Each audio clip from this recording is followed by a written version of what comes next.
Yes, we got our 16,000-pound camper stuck in the mud.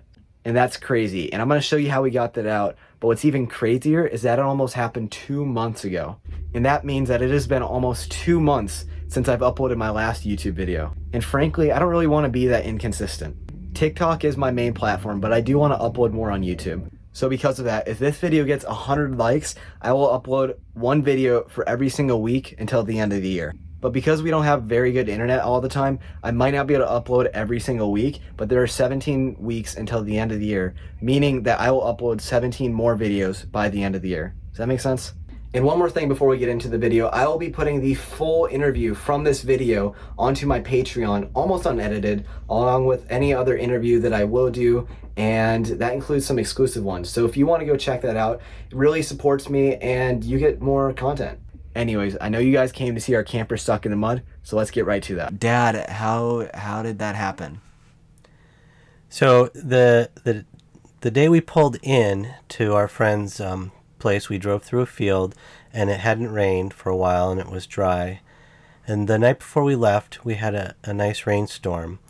And even though my friend and I walked the path out, and we actually changed the direction we were going to go, we missed a little spot where there was a lot of mud in some weeds. And so as we drove through, it got almost up to the driveway, and it started to slow down. And then it slowed down, and then it stopped, and the wheels spun. And I got on the walkie-talkie like immediately, and what did I say to Mom? You said, "We need the tractor.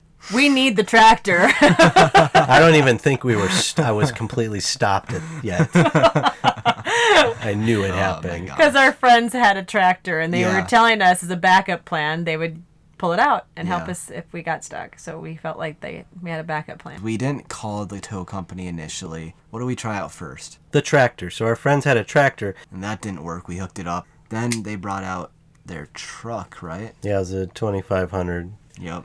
And a Ram 25. Hooked that up to the tractor. Spent like over an hour with different configurations of trucks and tractors. I think they had enough power to get us out. It's just not enough traction. Yeah. The ground just kept slipping, and it wasn't because the ground wasn't dry. It was just because like they weren't heavy enough, and they just couldn't maintain traction on the ground. It was crazy. So at this point, we realized what we were doing wasn't going to work, and we called a tow company. And I just want to interject and say a couple things before I show you them towing us out of the mud. First, I just want to apologize to our friends because we left some massive divots, and they were insane. You just got to see them. I'm going to show them at the end of the video, so be sure to stick around until then. And second, I just wanted to apologize to you guys because in hindsight, I really should have recorded us getting the camper stuck in the mud, but I just didn't for whatever reason, and I'm sorry about that. But I do have us getting it towed out of the mud, so let's get to that. Yep, so after all those attempts, we did call a tow company. What was it, Big Daddies? Big Daddies to the rescue. It was super cool because he had like these anchors that came down from the tow truck and kind of held the truck in place while it was drawing our rig out of the mud. It was incredible. Yeah. You were in the truck, Dad. What was it like to be towed out?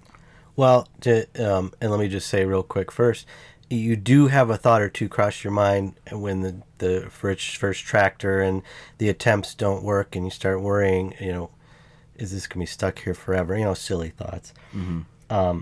But I was in the truck as the winch was pulling, and I knew what he was doing because he had parked it at an angle which was a little skewed to the left of the direction that the truck and the rig were facing. So he was going to try pulling me a little bit to the left. So the front tires of the truck were sliding a little sideways. As he had... I didn't notice that. He had me put it in 4 low. So I had all 6 tires of the truck spinning just slightly to help it do that. But that's a weird feeling when you're in the truck and it's going a little bit sideways and you're trying to feather the tires.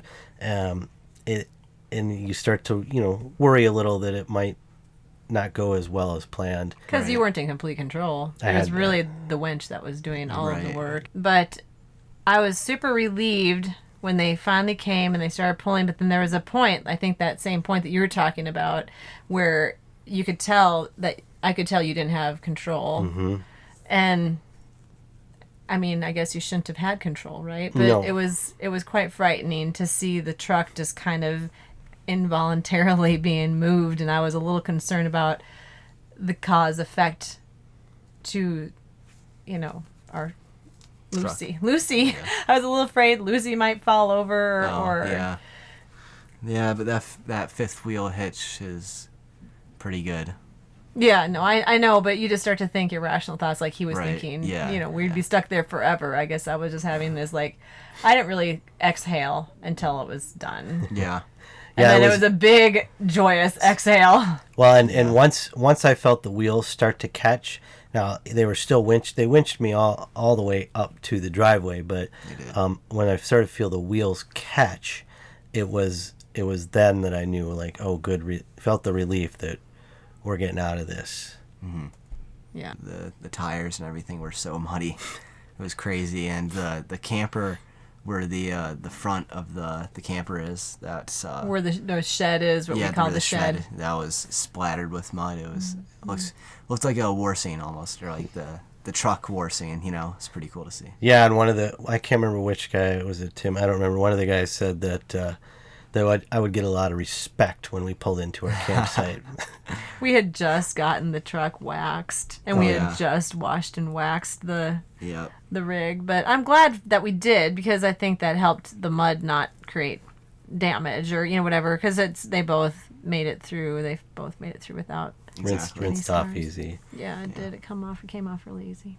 So that is how we got it out. And as I mentioned before, we did leave some massive divots in their yard, and here they are. Those divots might not look that big, but at their deepest, they were probably around 1 foot deep. It's cool because the farther along the divots you go, the more and more shallow they get. I think it's just because they had more time to sink in when we were stuck at the beginning. And again, we are very sorry for putting some holes in your yard.